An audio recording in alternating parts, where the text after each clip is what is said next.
Fraudeurs inscrits sur la liste de Forbes. Il y a des entrepreneurs qui ont été célébrés pour leur succès précoce par le public et les médias, mais qui sont finalement tombés en disgrâce lorsque les autorités ont découvert les méthodes illégales qu'ils avaient utilisées pour parvenir à leurs fins. Depuis 2011, le magazine Forbes reconnaît et honore les entrepreneurs exceptionnels par le biais de sa liste annuelle, qui met en lumière les personnes qui ont excellé dans leurs domaines respectifs au début de leur carrière. Avec près de 100 000 nominations chaque année, Forbes évalue méticuleusement chaque candidat avant de sélectionner ceux qui sont jugés dignes de figurer sur la liste. Toutefois, les critères d'inscription sur la liste de Forbes soulèvent des questions. Le succès se mesure-t-il uniquement à l'aune de l'argent que l'on prétend avoir gagné à un jeune âge ? Le problème n'est peut-être pas Forbes lui-même, mais plutôt la norme de réussite que la société a établie en célébrant les personnes devenues riches très tôt dans leur vie. La liste des 30 de moins de 30 ans n'est pas seulement une compilation de noms. Elle représente un état d'esprit qui exerce une pression énorme sur les individus pour qu'ils atteignent la grandeur avant que leur jeunesse ne leur échappe. Cette pression peut pousser les individus ambitieux à recourir à des raccourcis contraires à l'éthique. C'est ainsi que certains individus, autrefois prodiges prometteurs, sont devenus d'infâmes fraudeurs. Voici quelques-uns des anciens lauréats de Forbes qui sont passés du statut d'entrepreneur célèbre à celui de criminel ou d'escroc condamné.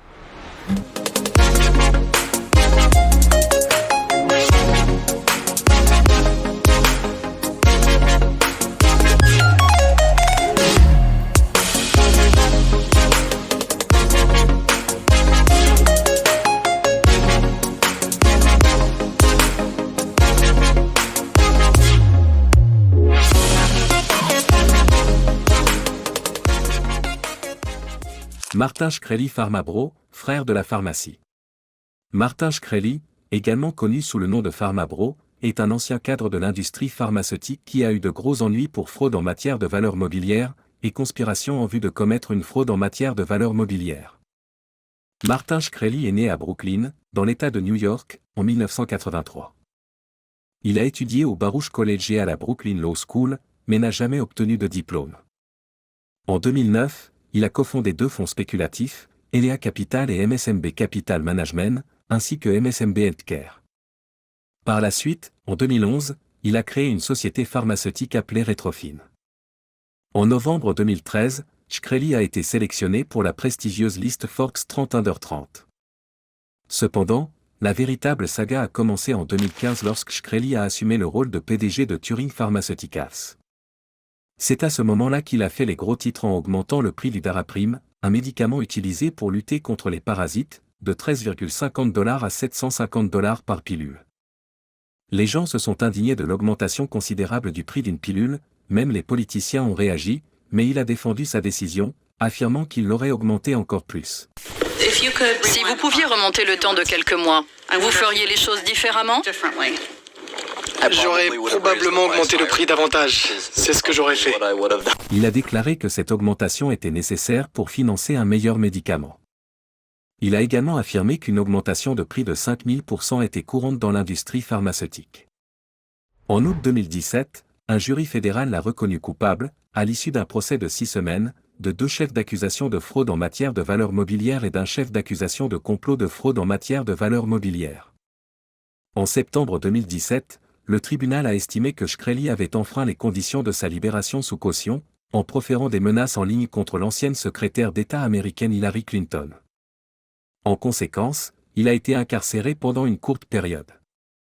Mais ce n'est pas tout. Dans une affaire civile distincte, il a été frappé d'une autre amende de 64,6 millions de dollars qu'il a dû rembourser à ses victimes. Le 9 mars 2018, Shkreli a été condamné à 7 ans de prison fédérale.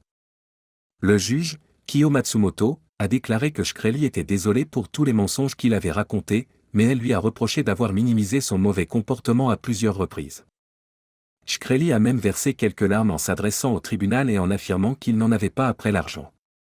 Le 18 mai 2018, Shkreli a été libéré plus tôt que prévu de la prison fédérale d'Allenwood, en Pennsylvanie, où il purgeait une peine dans un établissement de faible sécurité.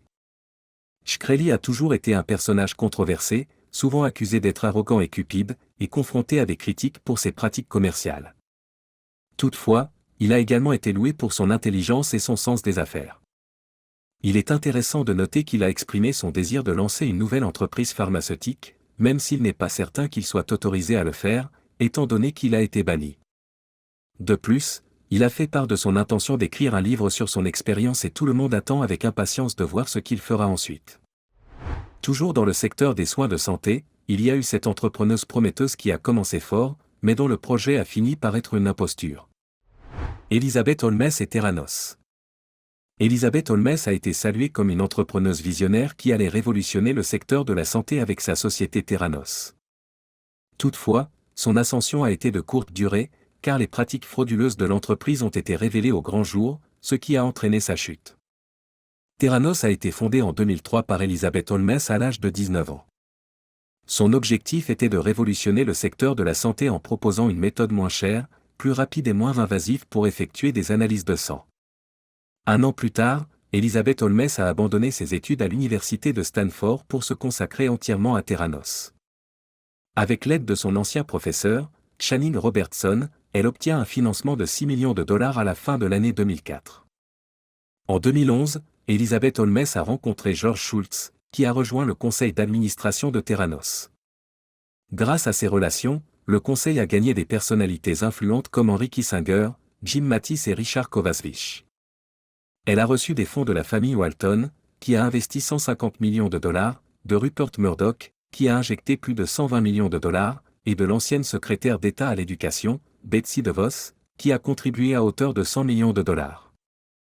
Holmes est soudain devenu une star des médias et un visionnaire célèbre, apparaissant en couverture de Fortune, Forbes et INC. En 2015, l'entreprise a conclu un partenariat avec la chaîne de pharmacie américaine Walgreens, en vertu duquel les tests de l'entreprise seraient proposés dans plus de 40 magasins. La même année, Theranos a été évalué à 9 milliards de dollars et Elisabeth Holmes a été considérée comme l'une des plus jeunes milliardaires autodidactes des États-Unis.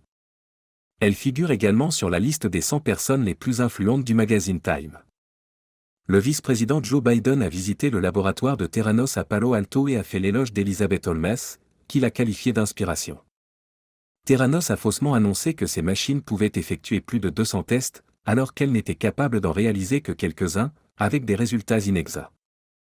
Les anciens employés Tyler Schultz et Erika Chung ont remarqué que les résultats des tests étaient altérés et inexacts, et lorsqu'ils se sont plaints, ils ont été intentionnellement ignorés. Schultz a décidé de s'adresser à son grand-père, membre du conseil d'administration, qui ne l'a pas cru dans un premier temps. Les deux employés ont fait l'objet de menaces juridiques et de pression de la part des avocats de l'entreprise.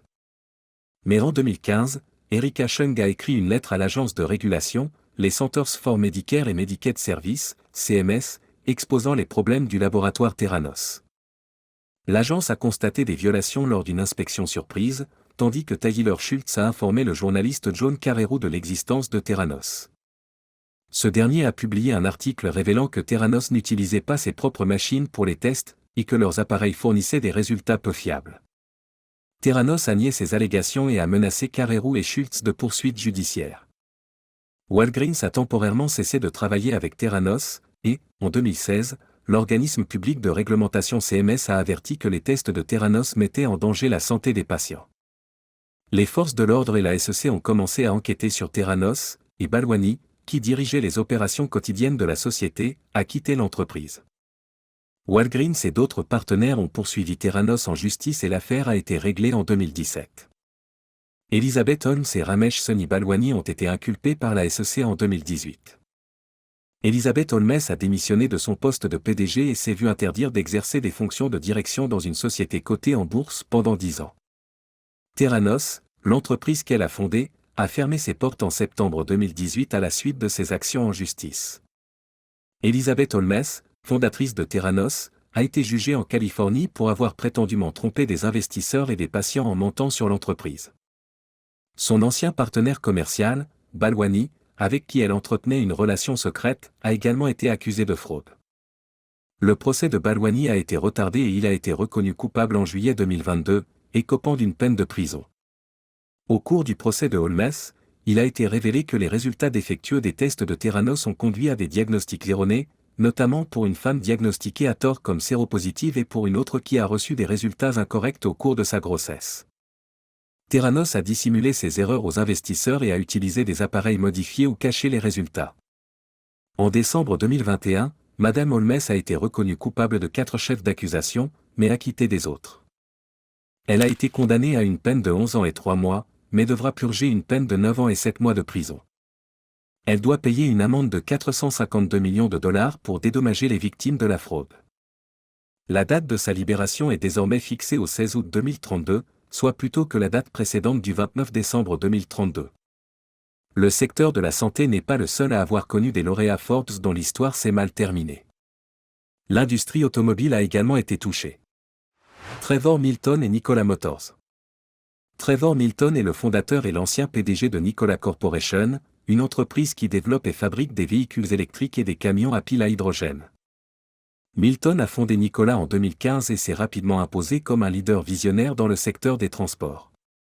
Il est connu pour ses plans ambitieux visant à révolutionner l'industrie du camionnage avec des véhicules à zéro émission. En avril 2020, Milton a fait son entrée sur la liste des milliardaires de Forbes avec une valeur nette déclarée de 1,1 milliard de dollars, 6 ans après avoir cofondé Nikola. Malheureusement, le mandat de Milton chez Nikola a été entaché de controverses, car il a fait de fausses déclarations sur les avancées technologiques de l'entreprise, le développement de prototypes et les partenariats avec de grandes sociétés. Ces déclarations trompeuses ont fait grimper en flèche le cours des actions de Nikola, dont la capitalisation boursière a brièvement atteint 30 milliards de dollars. Cependant, la tromperie de Milton l'a rattrapé en 2022. Il a démissionné de Nikola et a ensuite été inculpé pour fraude en octobre 2022 et condamné à 4 ans de prison le 18 décembre 2023. Il a également reçu une amende d'1 million de dollars, et pourrait devoir confisquer des biens dans le cadre de sa condamnation, pour avoir fraudé les investisseurs de sa société de camions électriques et à hydrogène. La chute de Trevor Milton et de Nikola Corporation a eu un impact significatif sur l'industrie des véhicules électriques. Elle a conduit à un examen plus approfondi d'autres jeunes entreprises de véhicules électriques, et a rendu les investisseurs plus prudents quant à l'investissement dans des technologies non éprouvées. Le secteur des véhicules électriques connaît une croissance régulière, de nombreuses entreprises réputées créant des véhicules électriques innovants malgré les difficultés rencontrées. Toutefois, les investisseurs doivent se méfier des entreprises qui font des promesses ou des affirmations irréalistes. Avec la popularité croissante des crypto-monnaies, un groupe de jeunes entrepreneurs a saisi l'occasion de lancer sa propre société de crypto-monnaies. Malheureusement, cette entreprise les a menés à leur perte. Sam Bankman-Fried et FTX. FTX était une bourse d'échange de devises numériques permettant d'acheter et de vendre des actifs numériques tels que le Bitcoin, le Dogecoin et l'Ether. Elle a gagné en popularité en offrant une expérience conviviale pour investir dans les cryptocurrencies sans les complexités techniques.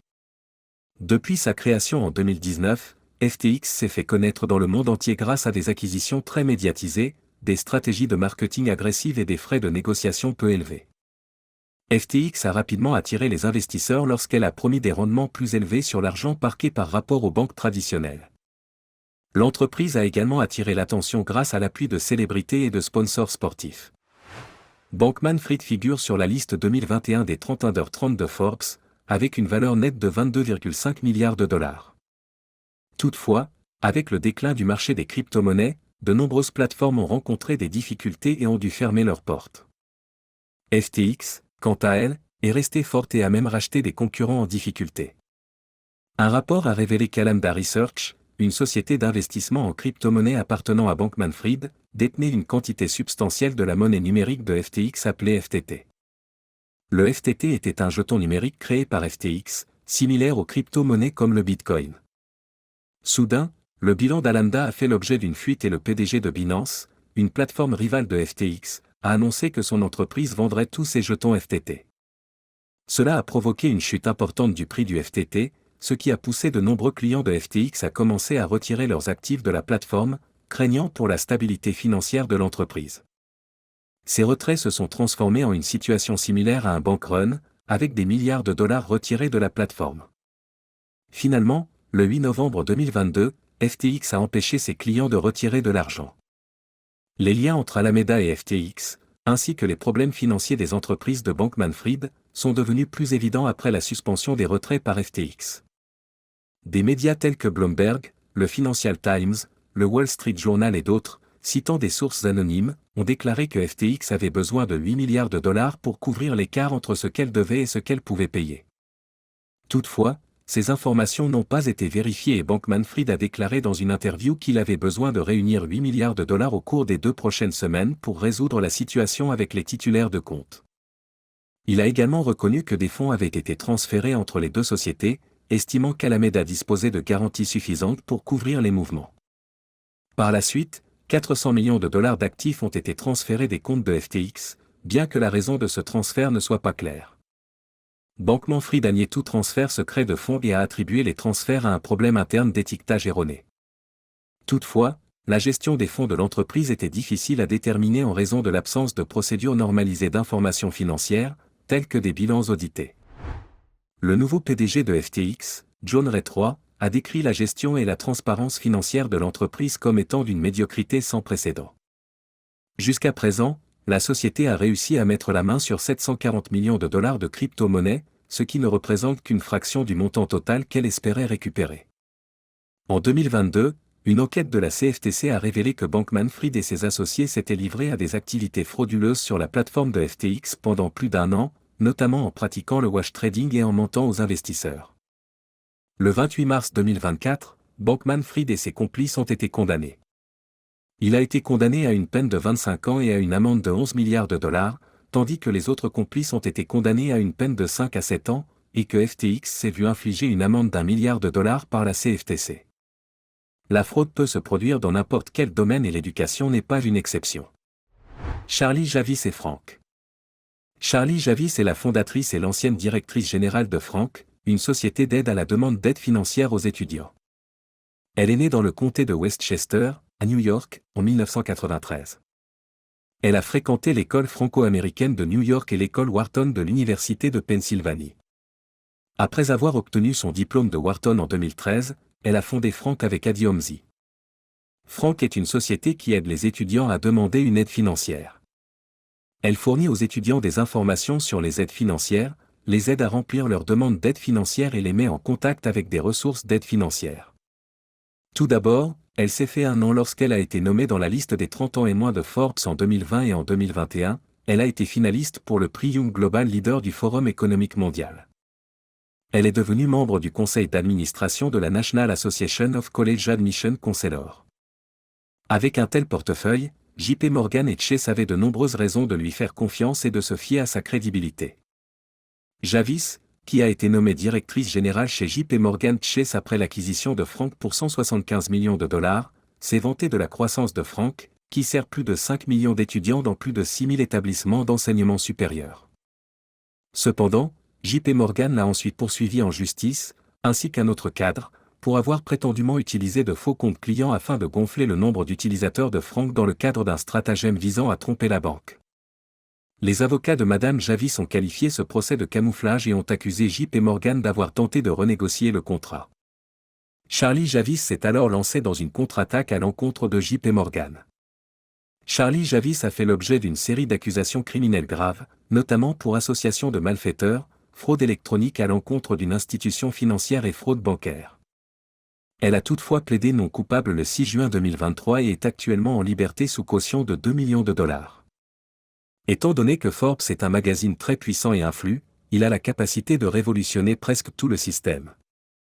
Lorsqu'une personne figure sur la liste des personnes honorées, cela change sa façon de voir la vie et la façon dont les autres l'aperçoivent. Les personnes qui ont été honorées par Forbes et qui se sont révélées être des fraudeurs sont un coup dur pour le magazine. Malheureusement, certains investisseurs qui se sont joints à ces personnes ont fini par perdre d'énormes sommes d'argent.